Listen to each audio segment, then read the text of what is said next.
Hello, my name is Mordred Viking, and I'd like to welcome you to this stream of Imperator Rome, where we are playing the single-player game. For those of you who joined us yesterday, I do very much hope that you enjoyed it. That was the massive multiplayer game that I was doing with the other creators. We had, I think, 20 of us in the game, something like that, and quite a large audience. I was really, actually, very happy with the turnout. This time, though, we are going to be continuing the single-player game, which has been going up on YouTube. So if you've not had a chance to catch up with that, you probably want to do so at some point, so you can see exactly what is going on here, what we're trying to do, and all of that good stuff. And basically just the situation to this point. If you haven't had a chance to check that, I will give you a very quick rundown on what has been going on. But if you want like the true story, then go check it out on YouTube, which you can find at youtube.com/MordredViking. Right there. So, we started out as the nation of the Langobards, almost said the Longbeards, which is, in fact, ancient German for Longbeards. And ours is a story of a people well known to ourselves in the modern era, the Dwarven people.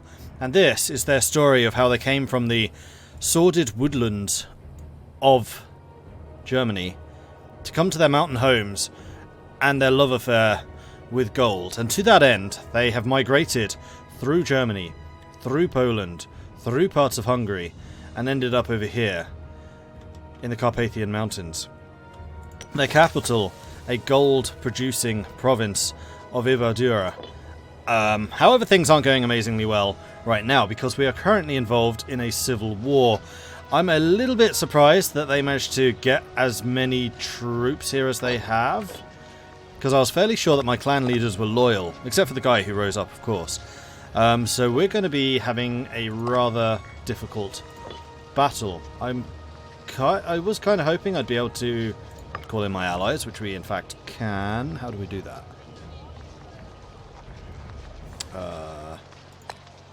Call to arms. There we are. Okay, so we've brought in Bohemia into the war, which is these guys. So that's another 14,000 soldiers, which is going to be very important because our standing army is small. We're going to have basically this 5,000 because this 2,000 has been caught snoozing. In fact, it's not even 2,000, it's 1,000. So we're going to back you off into Imeprator. We're going to hold on to the mountains over here.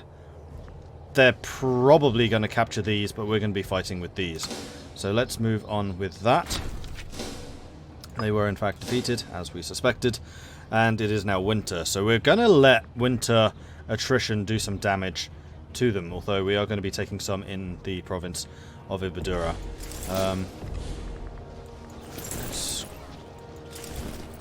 Okay, you're actually attacking me here, and I don't think we're going to be able to escape. These are plains. You're attacking me with an archer, a chariot, 2 horsemen, and 3 skirmishers. We're defending with 2 archers, a chariot, and 2 heavy infantry.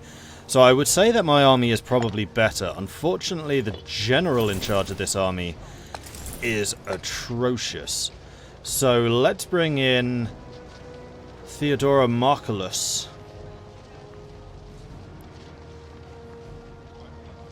Or even better... Oh no, that's me.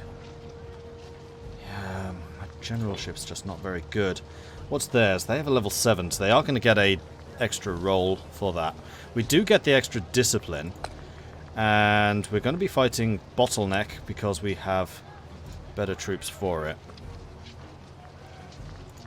Oh, do I want to replace myself here? That's actually a really good question. The other thing we can do is an invention. We have the 100 civic power required for it. Is there anything I can do to make us slightly stronger for this fight? I don't know. I think I'm going to take the extra experience, and then we also need a new civic advisor. Sigaram Eidgid is probably a good choice. Quite loyal. Yeah, we'll do that. Oh, do I want a better general?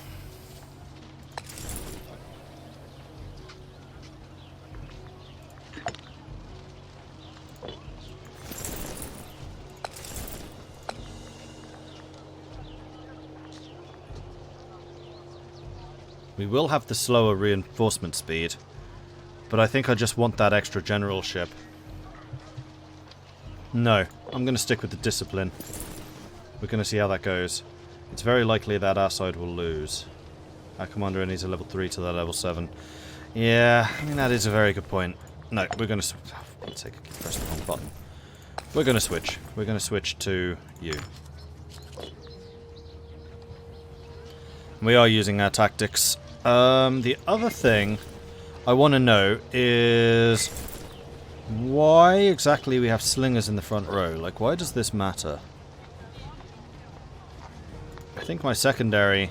No, my primary is going to be heavy infantry. My secondary is going to be the archers, and then we're going to be flanking with the chariots. Surely that makes the most sense. Number of cohorts the army will attempt to play on the flanks. 2. Because we are going to be outnumbered here. And that has actually evened things up. We're expecting big things from the 2 heavy infantry. I'm just glad that these guys are walking the wrong way.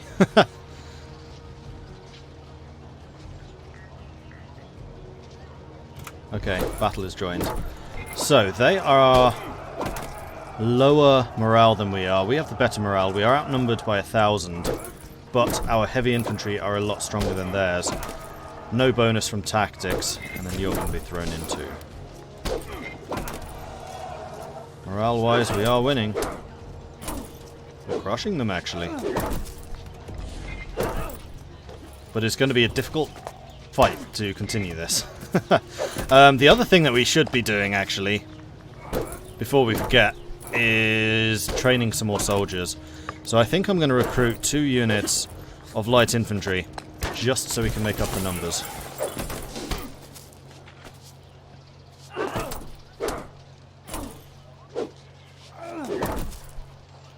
Reinforcements have arrived. The heavy infantry did actually break. This is just the archers on our side. And they're... What? How? We had the morale. Okay. Well, our allies are almost here. Oh, that's true. We can start taking this land back. And here comes their 9,000, but that's going to be in time for my allies to arrive.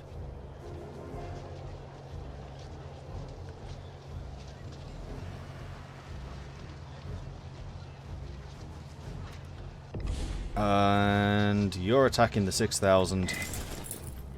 Good grief, you're running a long way away. Bugger.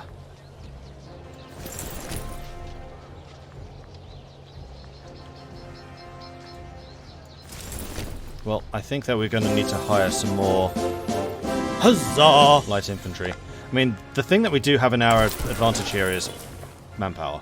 We have a lot of it.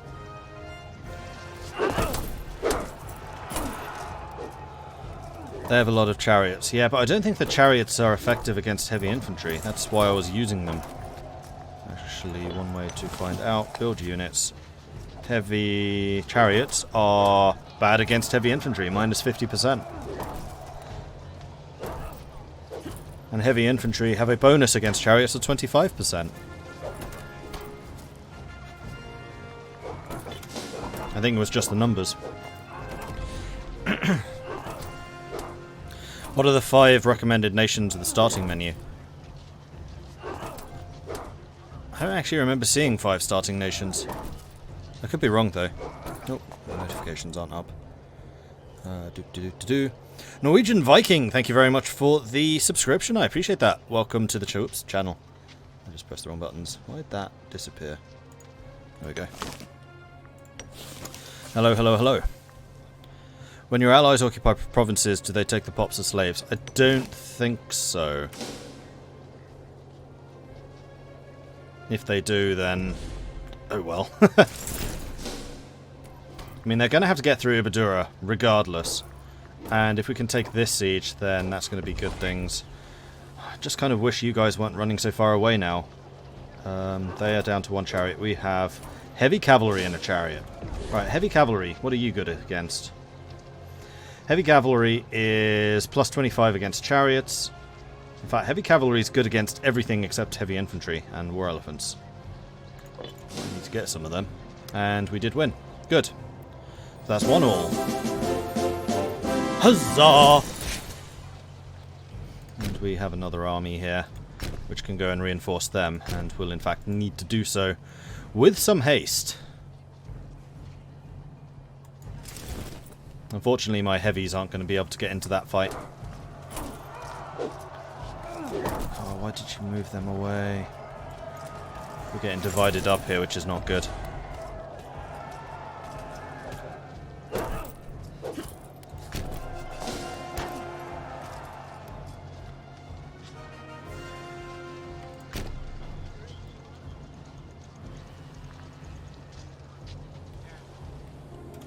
Arrived.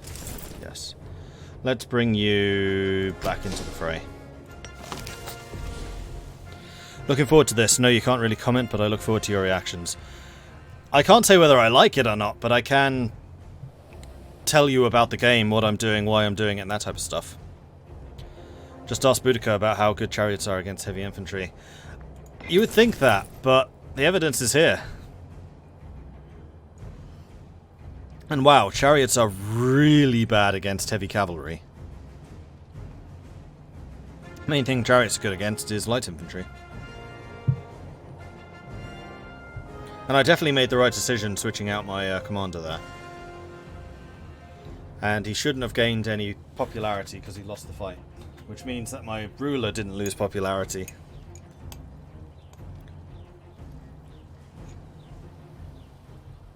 Although for the next glorious engagement, when I've got my entire army mustered, maybe I should put him in charge.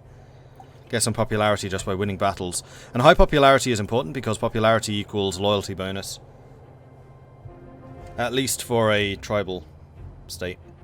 Probably less so for like a republic.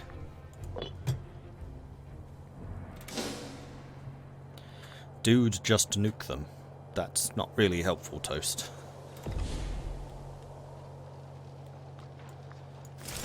I think I'm going to push the advantage here. I'm going to try and back away. I'm going to wait until you're locked in. We're going to attack you here. Aww.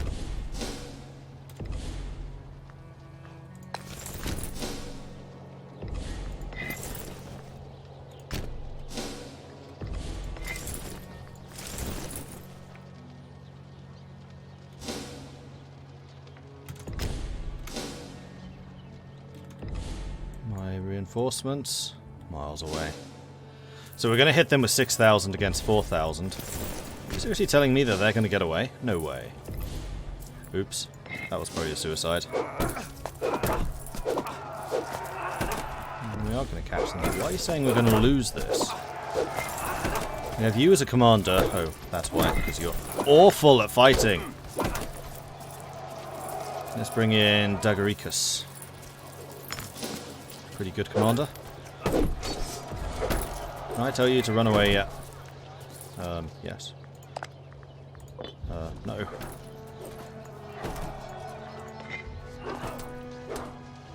How do I retreat? That's how.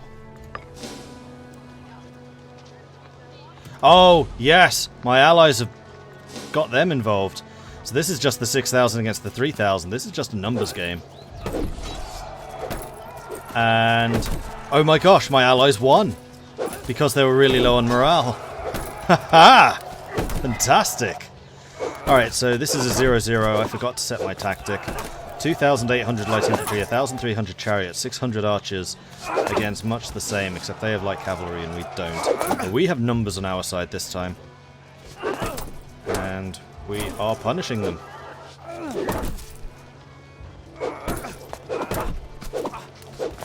See the fights. The fight animations are really cool. There we go. We are victorious! Ah, you traitorous bastard. 13 popularity. Crikey.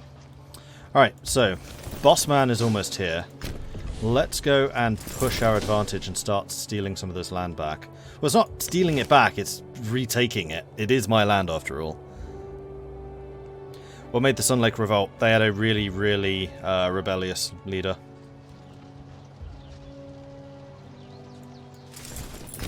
you up to there. Actually, no, you're heavy infantry. Let's not send you that way.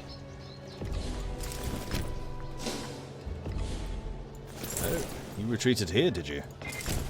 Well then, this time I am going to switch you with Sigismund.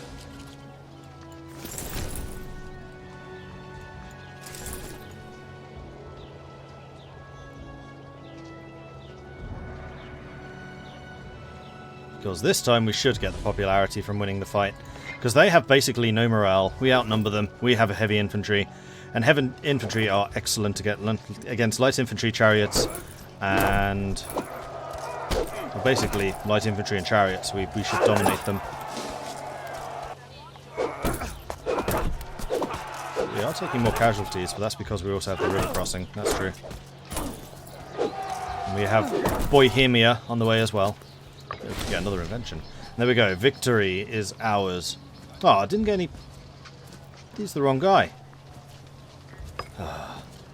Professional sailors is completely irrelevant. Military artisans would mean we tech up faster. Army morale recovery would also be good, actually. Let's do that.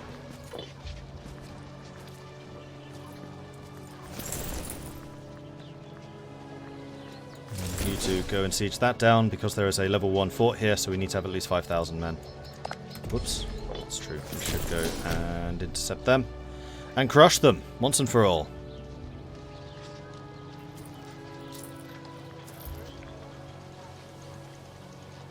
We didn't actually end up losing too much manpower there. And we are going to have a stronger... Oh, we captured the rebel. Hello, rebel. How much money do you have? You have no money, really. Bah, humbug. Well, if we execute you, we gain tyranny. He dies. We can flog him, which will reduce his loyalty, reduce his health. I lose a bit of loyalty.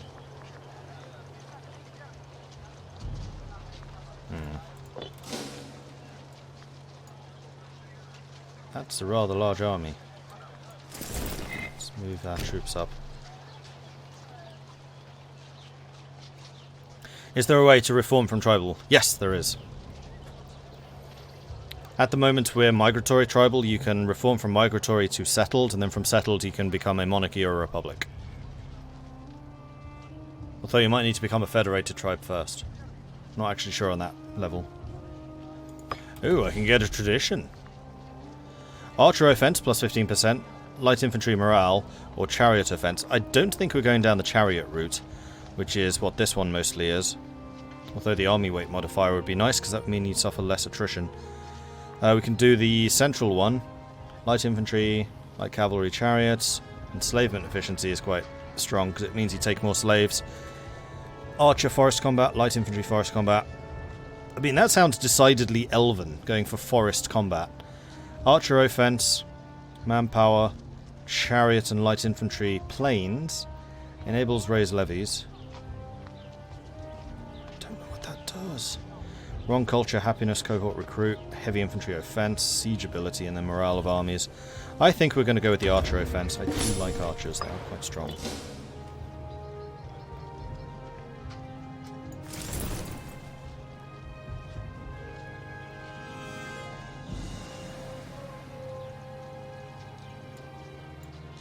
Once I have my full military combined. Oh, I have to siege this, which means we're taking massive attrition. Well, let's grab my units, which I think is these guys. Oh, that was a retinue. Retinue, retinue, retinue. Right, we have 3 clan chiefs now. Of course we do. And all of them are pretty loyal. You're losing a lot of loyalty because of your loyal cohorts. Yeah, I have a feeling we're going to be doing a lot of civil wars here, unfortunately. Our war chief, Tunkwald Geraldus, has spent a noticeable amount of time in Valitum to inspire the local populace and quell unrest in the area. The people seem more loyal than ever and ready to fight for our cause. A true inspiration of the devotion of Langobardia, and an example to be followed. We gain military power, we gain unrest reduction, and we get cohort recruit speed reduction. That's quite nice. Barbarians have risen in Carpathia. Oh, great. Of all the things I really didn't need to have happen, it's barbarians. Okay. I'm gonna go and deal with... no, let's stay here. Except for the guys who are already leaving. You can... Whoops, no. Just the ones who are leaving can leave. We have forts down there. We can rely on those.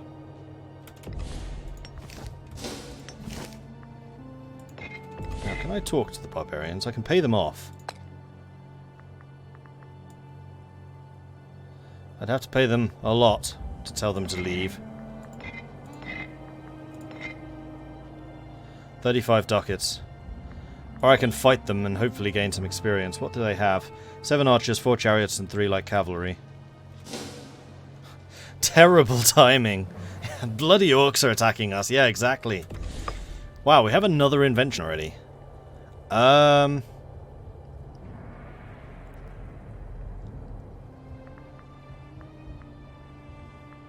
noticing that you're in jail right now. I didn't realize you were still... Segrimundrus, yeah. They are, in fact, here still. Segrimundi.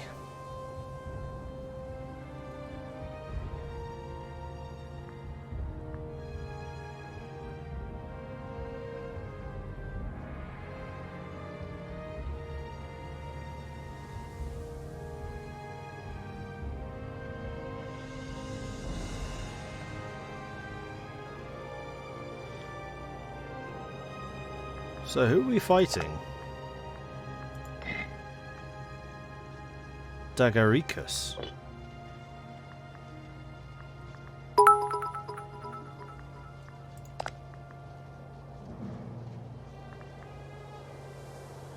Mallobold? Is he actually one of ours? No, because we imprisoned him. He's the one who was loyal and then quit. I'm going to release you.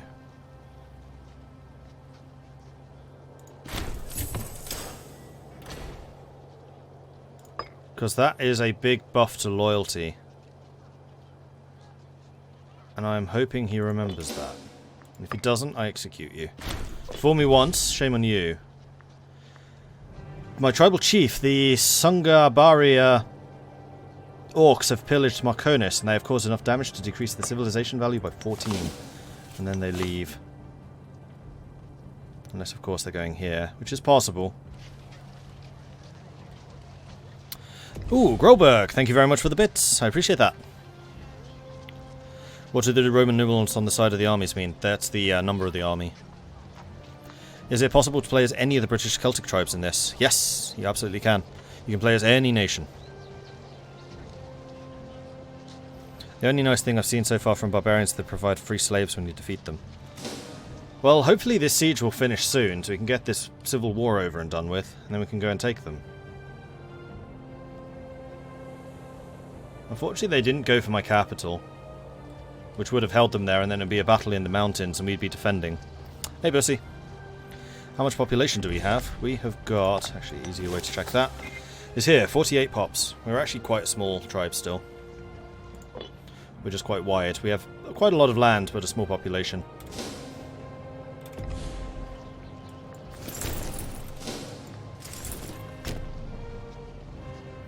I'm noticing their army is marching over that way. Okay, so the barbarians are leaving and going down here, where hopefully they will get crushed by whomsoever.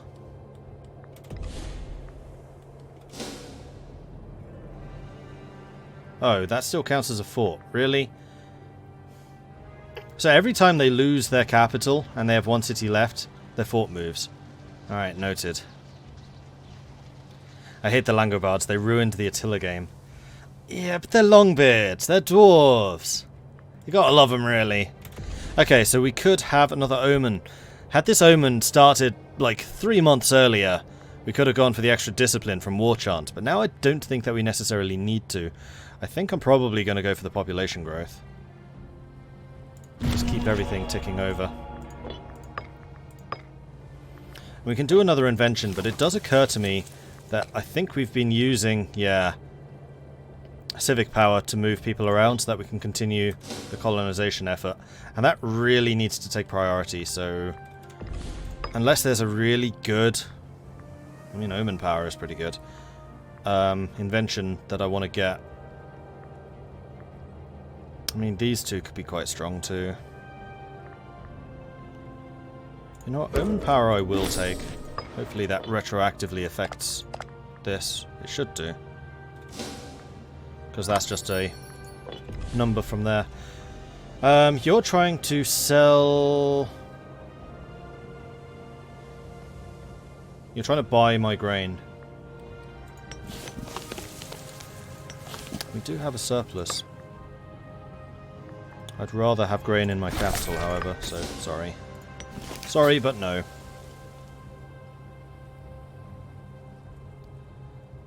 How was sleep? Did I get back to my old pattern? Funny story that. I went to bed at 1 this morning. Set my alarm for 2, just to have a quick nap, to try and shift it back into its normal state. 10 hours later I wake up. So I got up at 11 this morning. Then basically just watched The Mentalist until now. Disagreements on the highest level. Legamund Segramundrus, a man of sound reputation, and Helquald Igrid is a nobleman of great virtue. They've recently started to spar furiously whilst attending the clan council. So we have the high priest and a member of the council and the clan chief, so Igrid gets all of my support.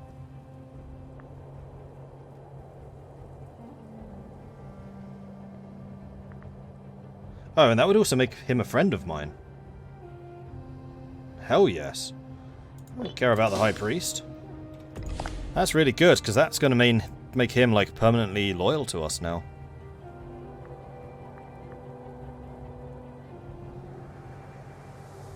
Andy's dumb. Yeah, this guy is going to be super loyal. Actually, that's another thing that we should investigate, are the clan laws. So, barter would increase tribesman output, decrease commerce. I don't think we make very much from commerce here. We make almost nothing from commerce. So having tribesman output would be a really good thing. Omen power or tribesman happiness. Let's stay with the tribesman happiness. Tribesman output would go up. Or the right to be heard would increase power costs. That sounds awful. Monthly centralization, population growth. I'm trying to see if there's anything which will increase loyalty. Character loyalty.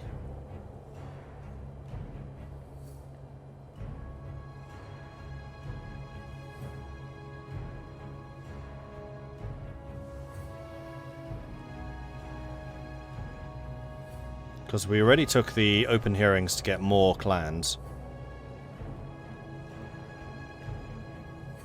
Doesn't look like it, does it?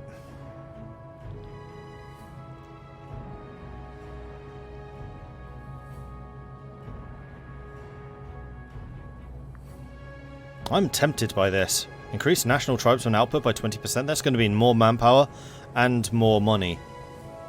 And as I said, commerce doesn't make us a lot of cash. Let's ban trade.